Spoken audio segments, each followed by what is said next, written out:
Hola, muy buenos días. Gracias. Bonjour à tous. Merci de vous connecter à cette session d'information de l'OPS sur la pandémie par COVID-19 dans la région des Amériques. Je suis Daniel Epstein du département de communication de l'OPS et cette session durera environ 1 heure. Comme toutes les semaines, nous avons déjà reçu certaines de vos questions par courrier électronique et vous pourrez également poser vos questions en direct et à travers le forum en cliquant sur le bouton Q et A. Nous vous demandons de ne pas oublier d'indiquer votre nom et votre média dans vos questions. Je vous rappelle également que nous avons l'interprétation simultanée vers l'anglais, vers le portugais et vers le français et que vous pouvez choisir la langue que vous souhaitez entendre en cliquant sur le bouton où vous voyez écrit interprétation. Aujourd'hui, la directrice de l'OPS, le Dr Carissa Etienne, vous parlera de l'évolution de la pandémie dans les Amériques et sur la situation à Haïti. Avec le docteur Etienne, nous avons le docteur Jarbas Barbosa, directeur adjoint de l'OPS, le docteur Ciro Ugarte, directeur des urgences sanitaires à l'OPS, et le docteur Jairo Méndez Rico, conseiller en maladies virales de l'OPS. J'invite maintenant le docteur Carissa Etienne pour partager de la mise à jour régionale au jour d'aujourd'hui. Docteur Merci beaucoup, Carissa Daniel. Etienne. Et bonjour et merci à vous tous de vous joindre à nous pour cette conférence de presse.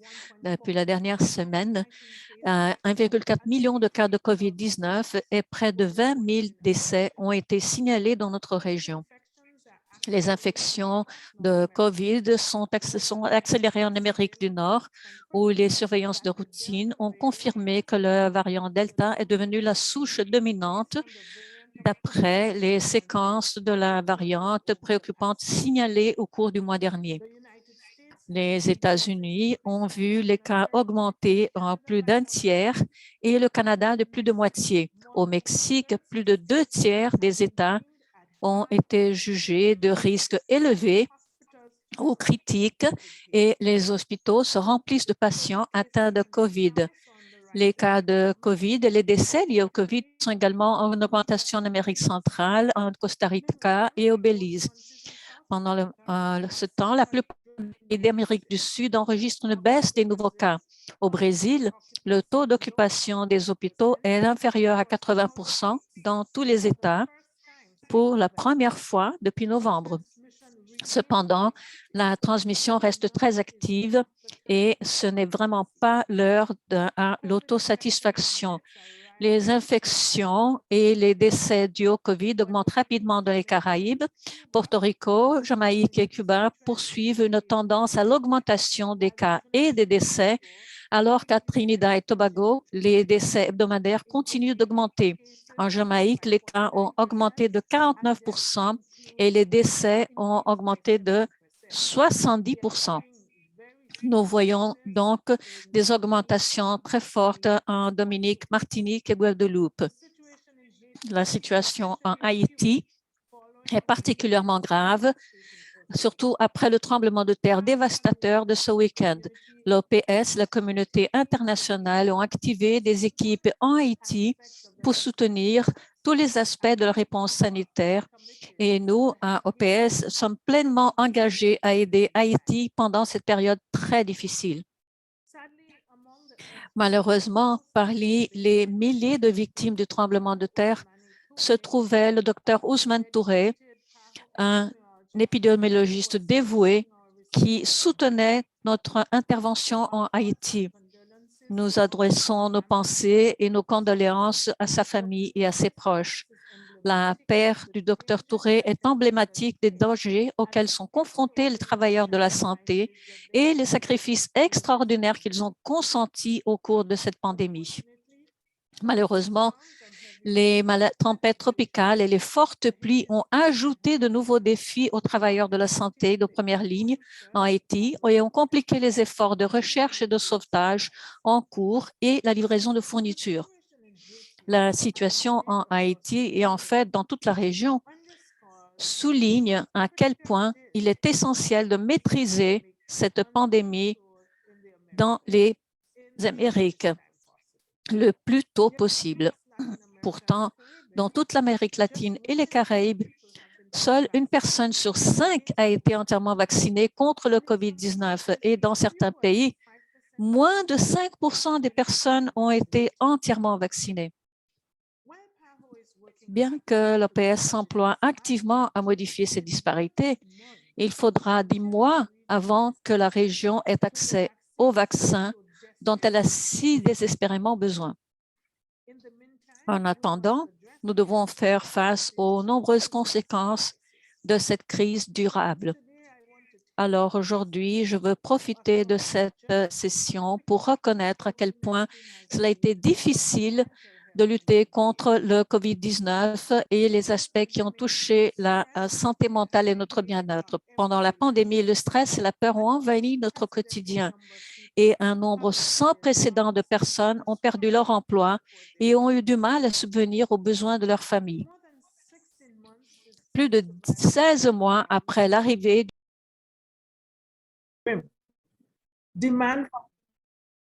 Demand for mental health and psychosocial support has never been higher. Yet these services have never been more out of reach. 3/4 of participating countries report partial or complete disruptions in mental health services during the pandemic. More than half of school-based mental health programs and more than 3/4 of out-of-school programs have been partially or entirely disrupted at a time when more than 15% of young people des jeunes souffrent de dépression. Près de 90% des pays participants signalent que les services de conseil en santé mentale et de psychothérapie ont été perturbés. Pourtant, aujourd'hui, jusqu'à 60% des habitants de notre région souffrent d'anxiété ou de dépression. Cette perturbation généralisée a signifié que de nombreuses personnes qui connaissent peut-être des problèmes de santé mentale pour la première fois, y compris nos professionnels de la santé de première ligne qui fonctionnent en mode de crise depuis plus d'1 an, n'ont pas le soutien dont elles ont besoin pour gérer adéquatement cette condition. Et les personnes vivant déjà avec des troubles de la santé mentale ont eu du mal à avoir accès aux médicaments ou aux thérapies essentielles, ce qui peut aggraver leur état et les rendre vulnérables aux crises. Nous sommes aujourd'hui donc confrontés à une crise de santé mentale qui, si elle n'est pas traitée, aura de sévères conséquences. Non seulement elle va aggraver le fardeau de la santé mentale dans notre région, mais elle va prolonger également l'impact de la pandémie. Alors que beaucoup de pays ont considéré la santé mentale comme une priorité, ils l'ont intégrée au soutien dans leur réponse à la COVID-19. Peu d'entre ces pays ont soutenu ces promesses par des financements ou mis en œuvre ces plans. C'est pour cela que nous exhortons les pays à tenir leurs promesses en investissant dans des programmes de santé mentale. Quelques pays le font déjà et offrent un modèle à suivre pour notre région. Le Chili a lancé une campagne de santé mentale avec le soutien de son président pour renforcer les services psychosociaux pendant la pandémie, notamment en développant le personnel de santé mentale et en offrant un soutien en matière de santé mentale aux travailleurs de la santé et en développant les soins au niveau communautaire pour atteindre davantage de personnes plus près de chez elles. Dans une enquête récente menée auprès de professionnels de la santé dans 30 pays, 35% de ces personnes ont déclaré avoir besoin d'une aide psychologique, mais seul 1/3 en a bénéficié. Trinité et Tobago a également réorganisé les services de santé mentale pour les amener directement dans les communautés. Elle a lancé des lignes d'assistance téléphonique, des services de télésanté et des répertoires en ligne professionnels de la santé mentale pour assurer que les gens puissent toujours avoir accès au soutien dont ils ont besoin en matière de santé mentale. Le Costa Rica mène également de multiples études pour mieux comprendre l'impact de la pandémie de COVID-19 sur la santé mentale, afin de mieux informer sa réponse et de services de référence aux autres pays de la région.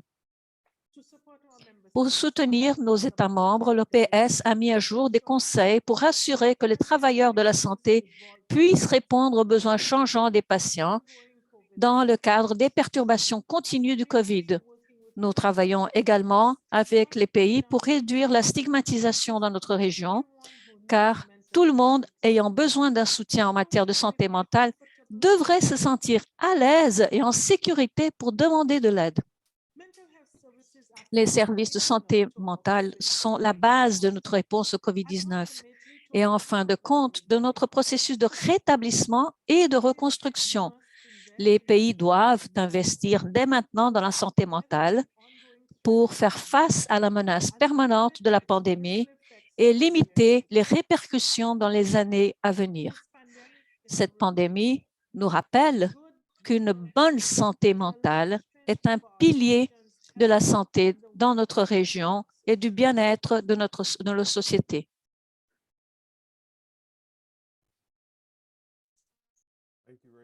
Merci beaucoup, Dr. Etienne. Nous avons beaucoup de questions et je vais commencer avec 2 questions qui demandent la même chose, qui est sur le vaccin. Cela sera une question pour le Dr Barbosa. C'est de Gerson Goyave. Du commerce Pérou qui dit que les campagnes de vaccination avancent dans les pays de la région à des rythmes différents. On parlait avant d'un 70% de vaccinés pour pouvoir contrôler la pandémie. Mais maintenant, des experts disent que 90%. Aliana Diaz dit également quelles sont les régions ou des pays qui préoccupent le plus l'OPS. La question est celle-ci. Et dans ce contexte, quel est donc le pourcentage de vaccinés que l'OPS recommande? Y a-t-il un calcul pour arriver à contrôler la pandémie? Docteur Barbosa, s'il vous plaît. Merci de cette question. Il y a beaucoup d'attentes de la part des personnes pour savoir exactement quel est le pourcentage de couverture vaccinale qui sera nécessaire pour contrôler la pandémie, pour en finir avec la transmission. Mais ce qui se passe, c'est qu'il s'agit d'un nouveau virus, d'une nouvelle maladie, de nouveaux variants. Par conséquent, ce que nous avons jusqu'au jour d'aujourd'hui, ce sont des modèles. Et les modèles que nous avons, c'est que 70% pourrait être une proportion adéquate de la population vaccinée pour pouvoir atteindre le contrôle de la transmission. Maintenant, il y a d'autres modèles qui nous disent 85-90%. Et c'est un défi encore plus grand pour nous, plus important, parce qu'on devra inclure dans la vaccination les adolescents et peut-être les enfants. Nous n'avons pas jusqu'à présent aucun pays qui a atteint les 80% de vaccinés avec les deux doses de vaccin. Par conséquent, nous n'avons pas de données qui soient puissantes de la vie réelle. Nous savons qu'il est nécessaire de vacciner beaucoup. Nous savons qu'il sera nécessaire de vacciner au moins 60, 70, 80%. Par conséquent, il est encore important de continuer avec les stratégies qui ont été mises en œuvre, chercher et fournir toutes les informations aux personnes qui peuvent se vacciner pour qu'ils aient accès au vaccin et également insister toujours de compléter la vaccination à travers les 2 doses parce que c'est ce qui déterminera le contrôle de la transmission. Les pays qui d'abord vont atteindre ce niveau de vaccination, nous fournirons des données très importantes. Mais nous savons qu'avec 40 ou 50% de vaccinés que beaucoup de pays ont déjà réussi à atteindre, ce n'est pas suffisant pour pouvoir contrôler la transmission. Il faut continuer à se vacciner, compléter les doses de vaccins et également chercher les plans nationaux. Merci. Merci, Dr Barbosa. Très intéressant et très important ce que vous venez de nous dire. Nous avons deux questions qui nous viennent du Mexique et je les passe au docteur Ciro Ugarte qui dit de Marta Rodriguez de Justicia TV et l'autre de Melina Ochoa de Uno TV. Et elle demande: au Mexique, on s'inquiète de l'augmentation des infections au COVID-19 et en particulier du variant Delta chez les enfants qui sont admis à l'hôpital et en soins intensifs. Pourquoi ce secteur n'a-t-il pas été pris en compte dans la protection des vaccins et quel est le risque de retour en classe à la fin de ce mois? Et si l'alarme de la société concernant les infections chez les enfants est justifiée. Et Melina Ochoa demande une question qui ressemble à celle-ci. Est-ce que l'OPS considère qu'en 2 semaines, il y aura une baisse? Et est-ce que l'OPS recommande aux adolescents et aux enfants qu'ils retournent présentiellement en classe? Docteur Ugarte, merci à Marta et Melinda pour ces questions importantes. C'est intéressant pour tous les pays de la région de toutes les manières. Dans le cas du Mexique, la propagation du variant Delta dans plusieurs pays du monde touche également le Mexique et le variant Delta représente plus de 90% des ceps qui circulent dans le pays.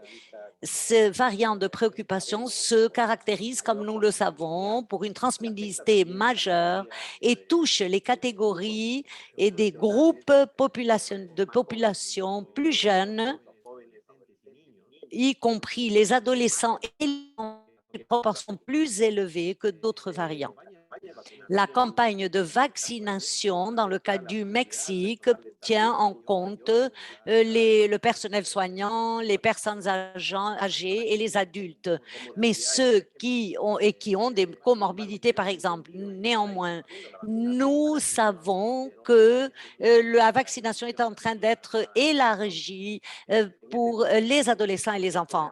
Si le processus de réouverture des écoles, etc., devrait se baser sur l'intensité de la transmission au lieu où se trouvent les centres d'éducation et également les résidences des étudiants et tenant compte des moyens de transport pour arriver jusqu'aux écoles et aux lycées. Par conséquent, la réouverture des écoles et des lycées doit se baser sur une évaluation des risques locaux, la situation épidémiologique, la capacité de réponse, la disponibilité des services de santé et les conditions des centres d'éducation, qu'il s'agisse d'universités, de lycées, de collèges, d'écoles, etc. Il est très important de mettre en œuvre ces mécanismes ou améliorer les mécanismes pour signaler immédiatement les signes qui puissent se présenter pour pouvoir également donner un diagnostic rapide pour pouvoir réduire la transmission. Nous avons vu beaucoup d'exemples positifs de ces mesures, c'est-à-dire lorsqu'il y a des enfants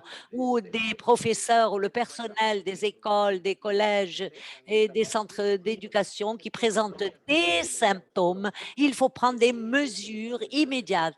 Mais si ce mécanisme de rapport est organisé, et ceci mène plus de 50 millions de personnes qui ont déjà une dose de vaccin et plus de 50% des plus de 18 ans ont déjà reçu un vaccin. Mais il est important de dire que ceci a diminué de manière significative la mortalité par le COVID-19, mais nous sommes loin d'être dans des mesures de protection ou d'être protégés et pour pouvoir réduire la transmission. L'OPS et l'OMS ont émis des recommandations et des documents d'orientation spécifiques concernant la réouverture des écoles, les activités d'éducation présentielle et d'autres. Dans ce contexte, l'OPS recommande qu'il y a un apprentissage dans ce processus, que tous nous devons être au courant des mesures et que l'utilisation de masques, par exemple, dans des situations où on ne peut pas conserver ou maintenir ou garder la distanciation physique, ceci est recommandé chez les enfants de plus de 5 ans.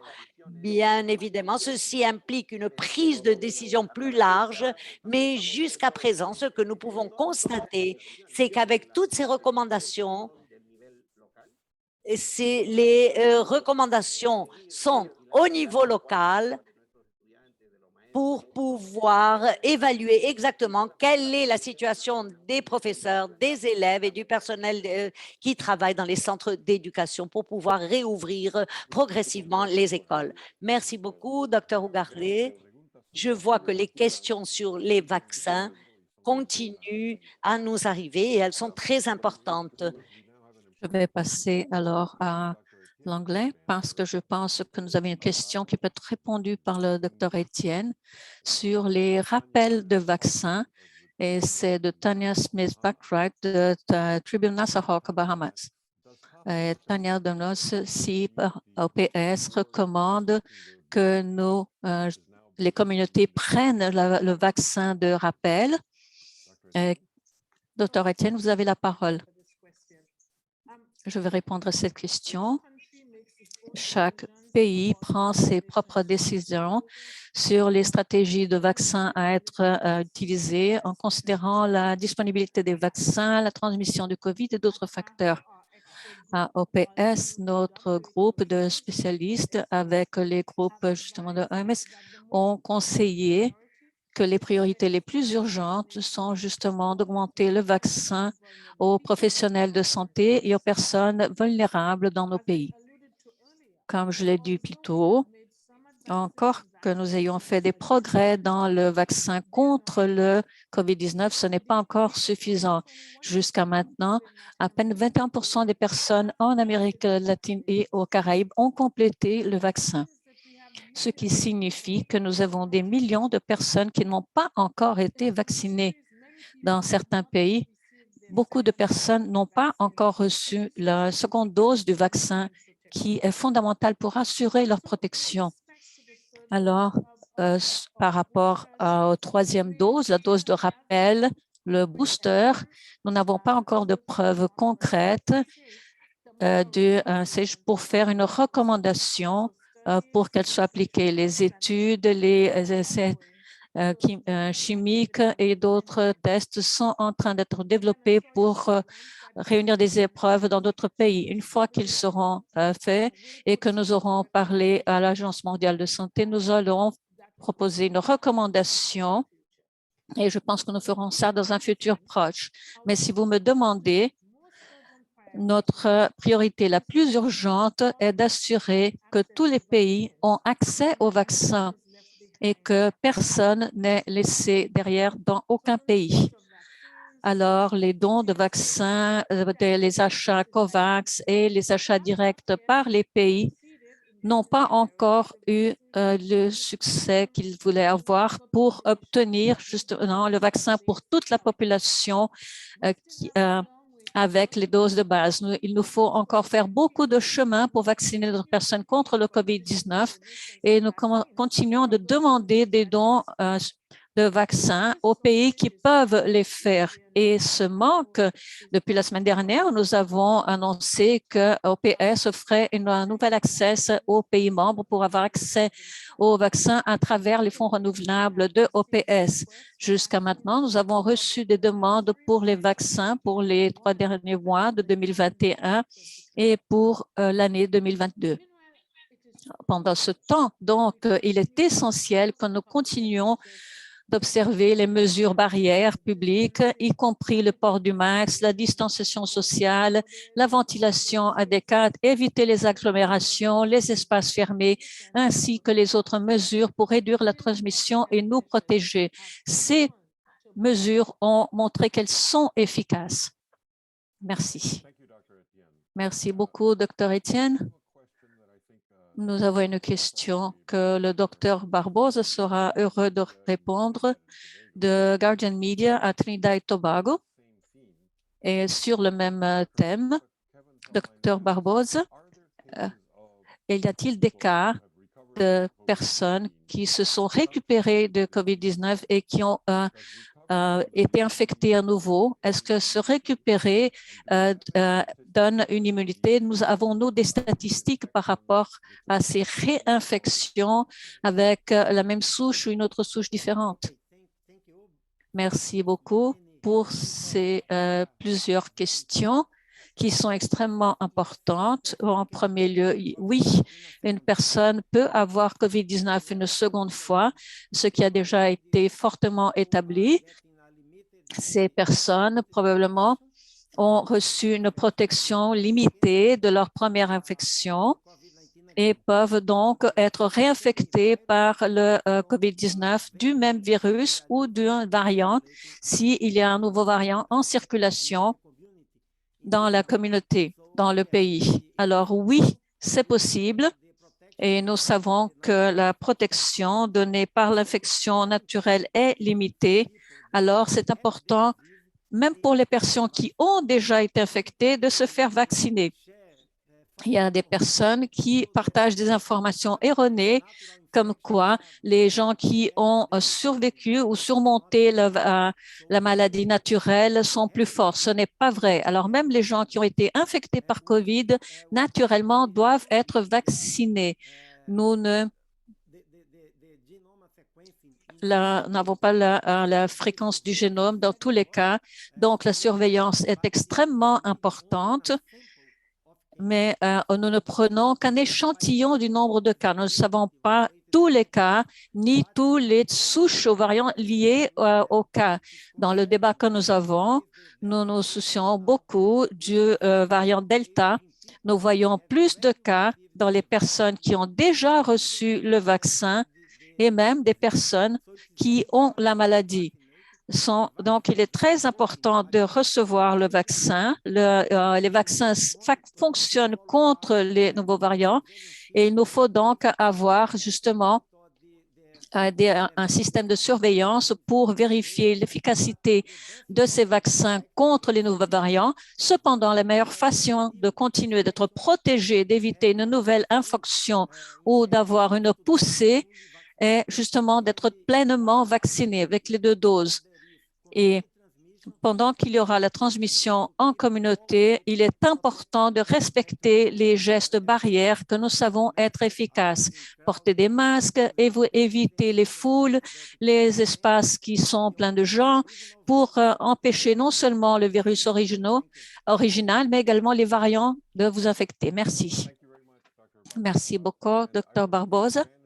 Et je veux profiter du fait que nous avons le docteur Raido avec nous, puisque nous sommes en train de parler de variants et qu'il est notre spécialiste justement sur les variants. Et je voudrais donc lui demander au docteur Jairo. Je vais parler en espagnol parce que la question du Nicaragua nous vient. Est-ce que l'OPS a des informations sur les variants du virus SARS-CoV-2 au Nicaragua et dans d'autres pays d'Amérique centrale? Est-ce que vous pourriez nous mettre à jour au sujet de quelle est la distribution et la situation des variants? Merci beaucoup de cette question très importante. Comme partie de la coopération technique, l'OPS a envoyé des réactifs nécessaires pour le dépistage des variants de préoccupation du SARS-CoV-2, non seulement au Nicaragua, mais d'autres pays de la région. Jusqu'à maintenant, nous n'avons pas d'informations concrètes sur cette question au Nicaragua, mais nous savons que le Centre national de diagnostic et de référence a travaillé intensément pour pouvoir augmenter sa capacité et nous aurons certainement des informations rapidement. Il est important de dire que grâce à l'effort du Guatemala, Honduras, El Salvador, Costa Rica, etc., et la collaboration proche que nous avons avec le réseau de surveillance génomique de l'OPS, il a été possible de montrer la situation en Amérique centrale, les variants de préoccupation et la gamme, et également en moindre proportion ou en plus grande proportion le variant Delta qui circule avec d'autres variants de préoccupation comme lambda ou Delta. Les données actuelles que nous avons là, au sujet de la circulation du variant Delta a été démontré au Costa Rica. Néanmoins, il a été signalé dans d'autres pays, comme par exemple au Panama et au Guatemala, où ça a été lié à des voyageurs, mais bien évidemment, on est en train de la surveiller de près. Sans aucun doute, la surveillance soutenue génomique nous fera détecter à temps l'introduction d'autres variants et faire un suivi de plus près pour le variant Delta dans tous nos pays. Merci. Merci beaucoup, Dr. Mendes. Et maintenant, nous aimerions demander au Dr. Ugarte sur la situation au Venezuela. Violeta Villar de la Web de Salud nous demande si on peut mettre à jour la situation de la vaccination au Venezuela, les doses distribuées par COVAX et que recommande l'OPS pour ceux qui ne peuvent pas se faire vacciner par de la deuxième dose parce qu'il manque des vaccins. Nous n'avons pas d'informations en détail de la vaccination au Venezuela. Néanmoins, l'information que nous avons est partagée lors des réunions internes de l'OPS avec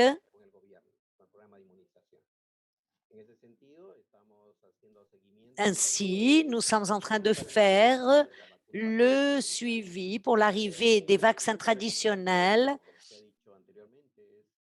et notre recommandation est que les personnes qui ne se sont pas fait vacciner devraient vraiment tenir compte des mesures de protection le plus sérieusement possible. Et concernant le variant, il est très important de rappeler que les mesures de santé publique qui ont été repérées, que le docteur Étienne a déjà répété, Barbosa, ont démontré qu'elles sont efficaces pour réduire la transmission du virus et tous ces variants.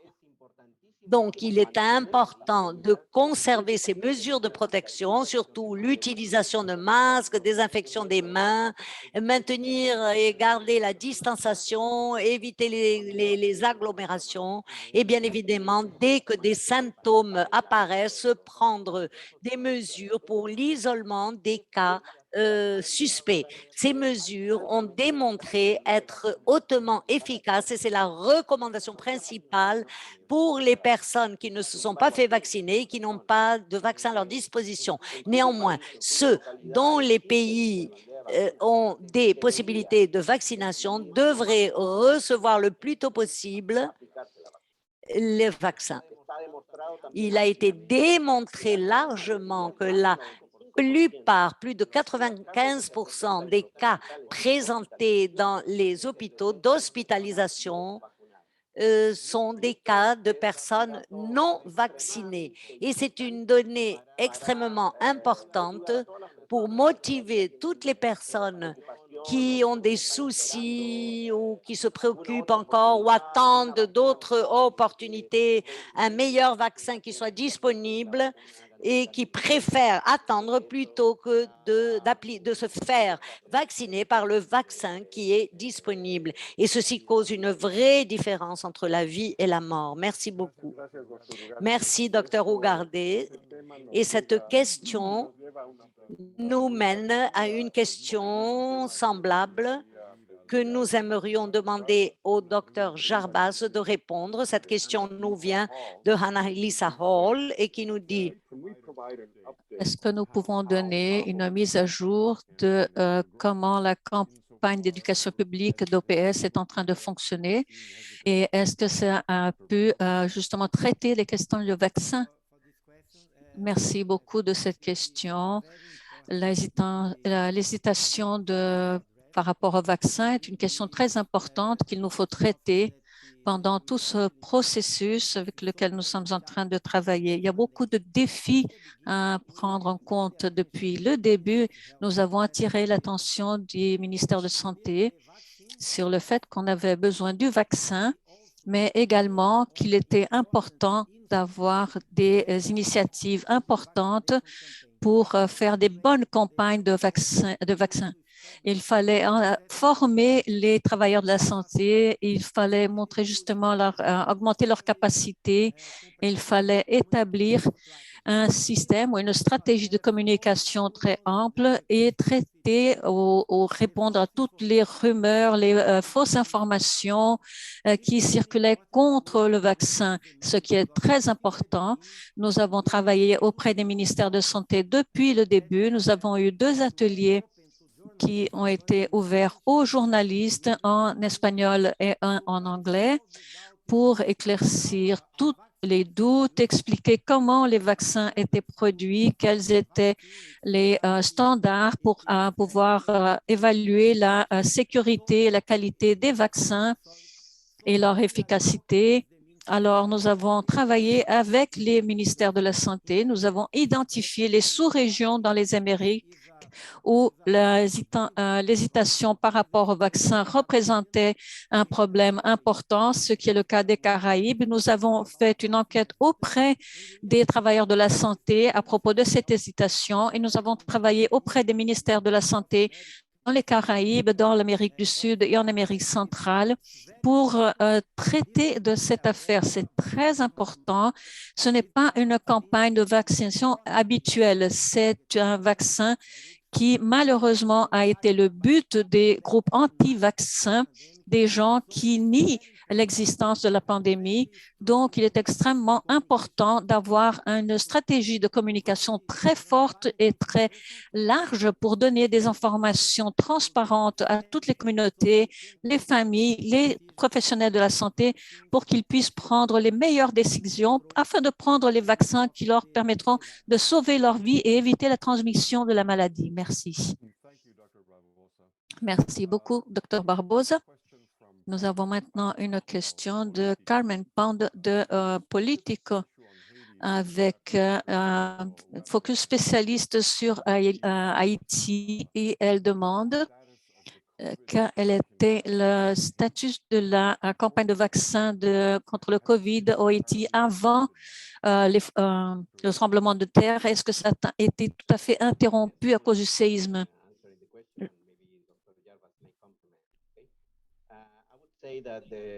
Je veux dire que Haïti, après qu'ils ont reçu le vaccin,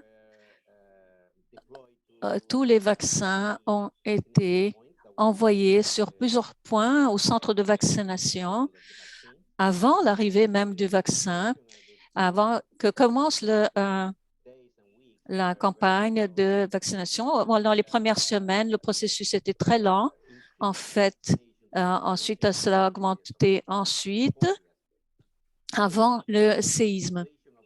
Et évidemment, le cas du séisme, surtout, a perturbé le pays et a affecté le pays à cause de la question de la chaîne de logistique, de l'approvisionnement, parce que c'est compréhensible, la priorité maintenant des professionnels de santé et des personnes chargées de la santé sont de réduire l'impact des personnes qui ont été atteintes par le séisme et d'aider les patients qui ont souffert des traumatismes, évacuer des patients et prendre toutes les mesures nécessaires et qui luttent alors pour essayer de résoudre tous les problèmes et les impacts conduits par le tremblement de terre. Alors, sitôt que ce sera un peu plus résolu, nous continuerons de travailler avec le ministère de la Santé pour justement et le secteur privé pour continuer à vacciner les gens et augmenter le rythme de vaccination pour pouvoir atteindre plus de personnes parce que nous savons qu'après le séisme, beaucoup de personnes n'auront pas la capacité de mettre en pratique toutes les mesures publiques, les mesures barrières ou toutes les mesures de prévention pour la santé. Il y aura donc une augmentation du risque de transmission de la maladie. Merci beaucoup, Ciro. Juste pour compléter ce que Ciro vient de dire, il y a 3 semaines, OPS a déployé 5 000 doses pour Haïti. Ça a été un don fait par le gouvernement des Américains. Donc, les vaccins sont là-bas.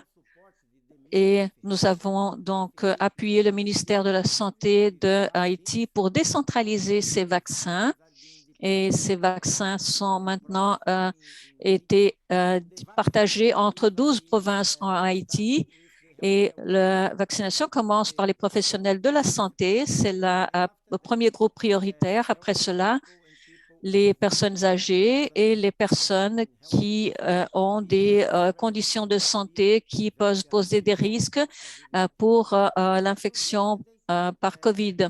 Jusqu'à hier, 21 000 personnes avaient été vaccinées en Haïti et nous travaillons avec le ministère de la Santé pour rendre plus rapide ce processus malgré les autres défis soufferts par Haïti parce que, comme l'a dit Ciro, dans ces zones qui ont été affectées par le tremblement de terre, nous avons des gens qui sont dans des refuges, des gens qui sont dans des situations vraiment critiques. Alors, c'est important d'avoir accès aux vaccins. Nous travaillons avec le ministère de la Santé pour essayer d'augmenter justement le rythme de vaccination dans les prochaines semaines. Merci. Merci beaucoup, Dr. Barbosa. Et nous savons que tous nous pensons à Haïti, nous portons Haïti dans OPS, à notre bureau à Port-au-Prince et dans les Caraïbes. Le docteur Étienne s'est vraiment impliqué fortement dans la réponse au Haïti. Je voudrais lui demander donc de répondre à une question du New York Times. Alors, qu'est-ce qu'on attend justement de l'impact de la saison des ouragans et comment est-ce que ces tempêtes ont impacté Haïti et les réponses à la COVID? Merci beaucoup pour cette question. Bien sûr, les tempêtes et les ouragans interrompent les systèmes de santé et affectent les personnes, leur vie, leur façon de gagner leur vie, leur logement. Et comme pour la plupart des perturbations, c'est bien plus difficile d'assurer que les personnes suivent les mesures barrières. Dans les Caraïbes également, nous l'avons, comme le docteur Jarbas a dit, des problèmes d'hésitation par rapport au vaccin. Nous attendons donc qu'il y ait des tempêtes et des ouragans qui causent un problème et il y a un potentiel pour augmenter le nombre de cas. Vous savez que les pays des Caraïbes ont des limitations, des restrictions dans leur système et dans les pays des Caraïbes, il vous faut donc prendre en compte les effets sur la santé d'un ouragan ou d'une tempête qui cause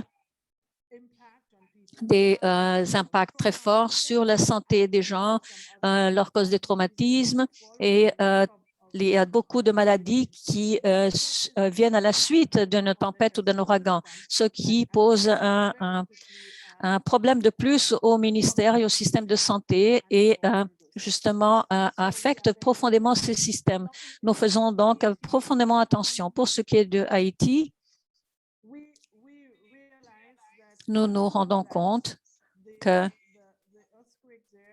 le tremblement de terre a causé des perturbations importantes dans les vies et les conditions de vie des personnes et a vraiment eu un impact très fort sur le système de santé pour qu'il soit capable d'aider et de donner les soins dont les personnes ont besoin, surtout à la lumière, justement, des difficultés pour transporter des fournitures de personnel, etc.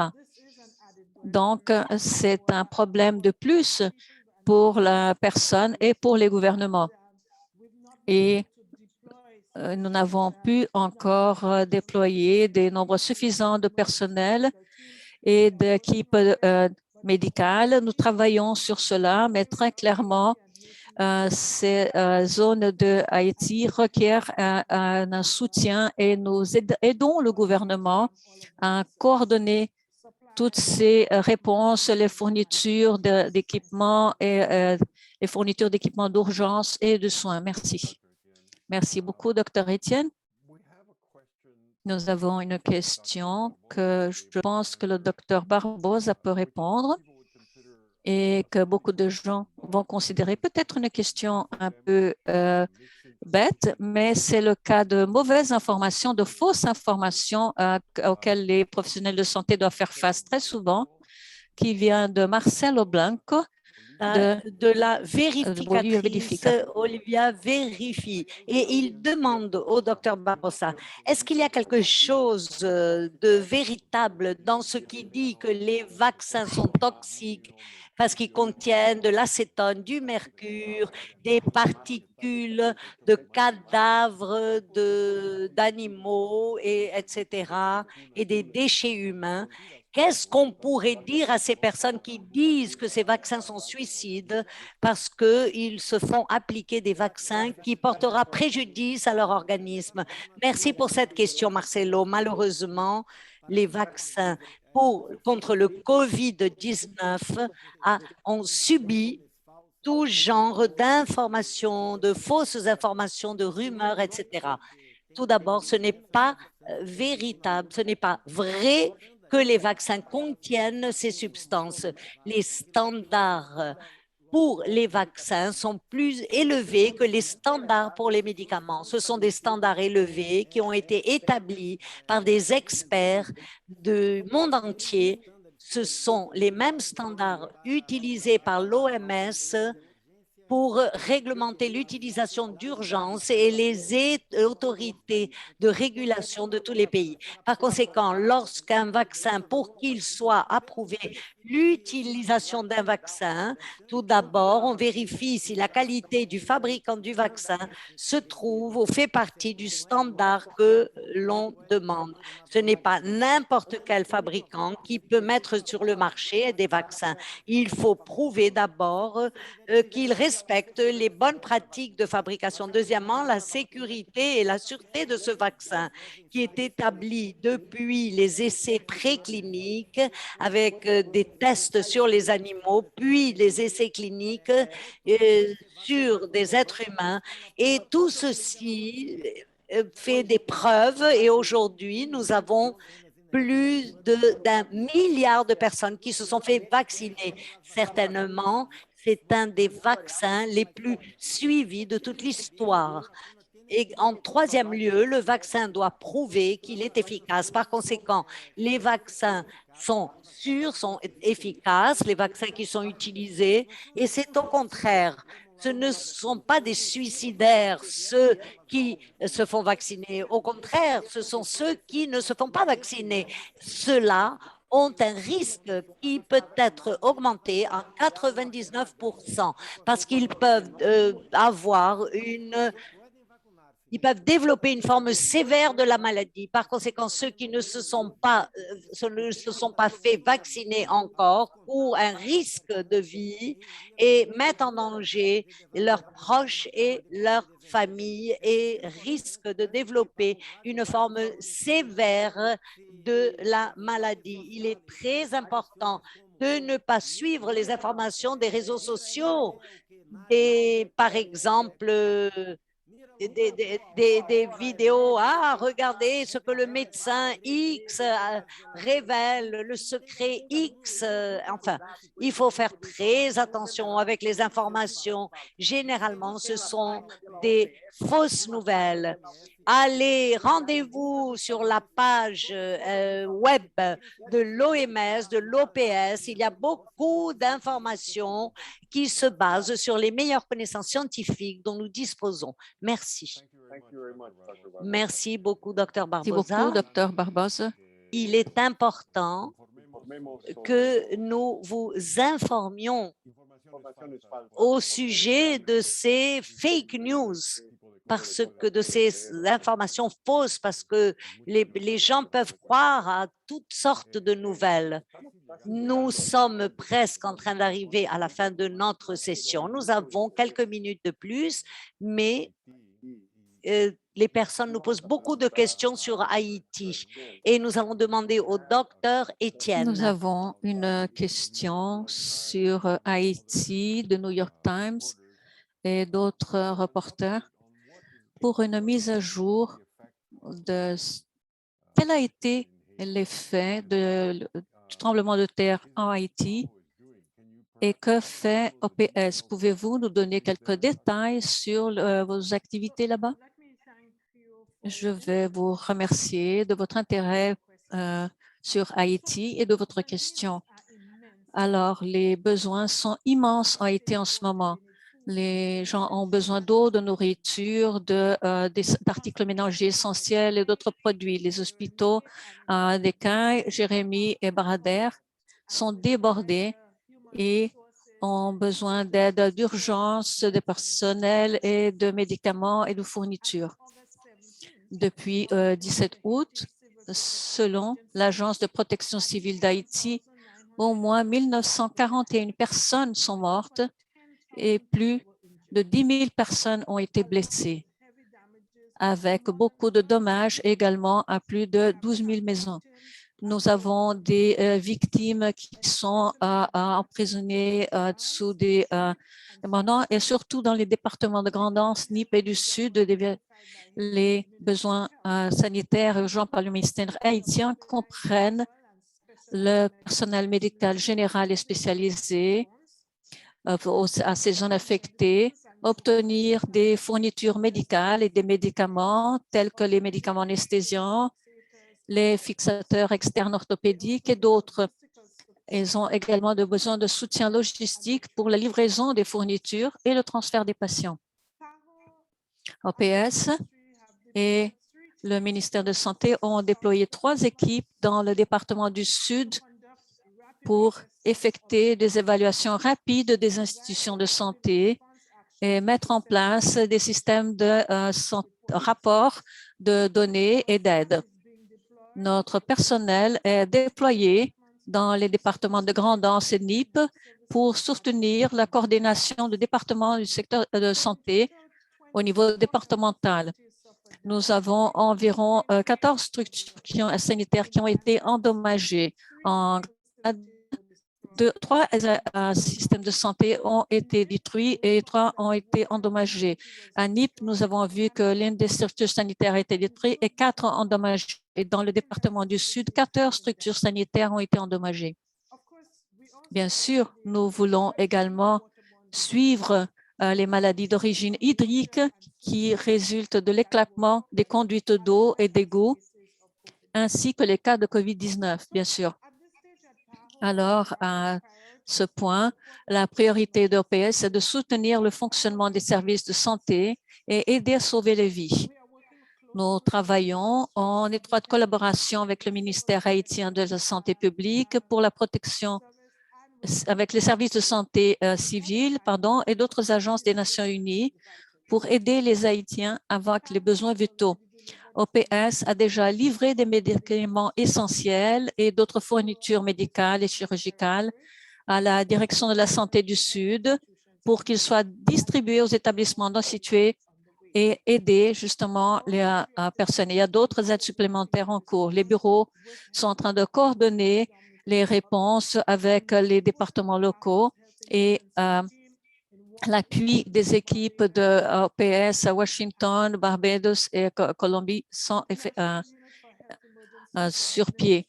Les organisations sont en train de travailler ensemble dans le système d'urgence de Port-au-Prince, la cellule de crise. Et comme je l'ai dit avant, nos cœurs sont avec le peuple haïtien et soyez assurés que nous faisons tout ce qui est possible pour aider les Haïtiens en ces temps difficiles.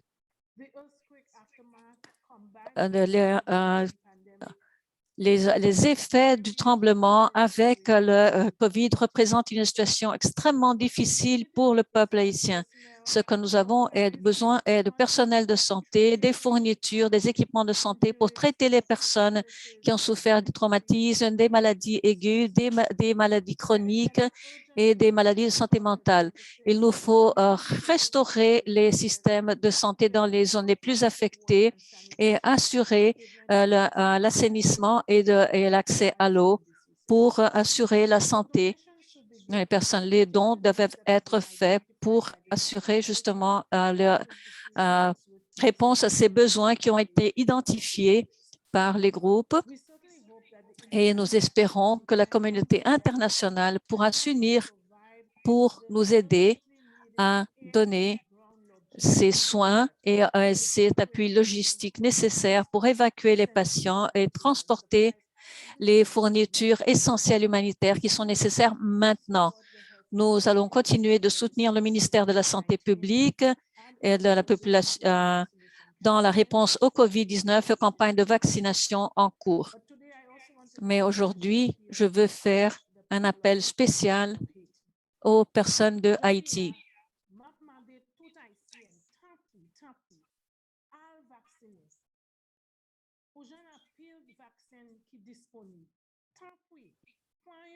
Pour protéger toute famille et communauté que côté wap vive là. Al vacciner. Vaccin, yo sans danger, normalement. Souple. Al vacciner. Thank you for joining us today. Merci beaucoup de vous joindre à nous aujourd'hui. Merci, Dr. Etienne. Et je crois que c'est la première réunion de presse où nous avons eu le créole. J'espère que beaucoup de gens ont pu suivre. Nous sommes parvenus à la fin de notre conférence de presse. Nous voulons remercier tous les panélistes et vous rappeler que vous pouvez trouver d'autres informations sur COVID sur le site web de OPS. Merci beaucoup à tous d'être joints à nous. Continuons à prendre soin de nous. Merci.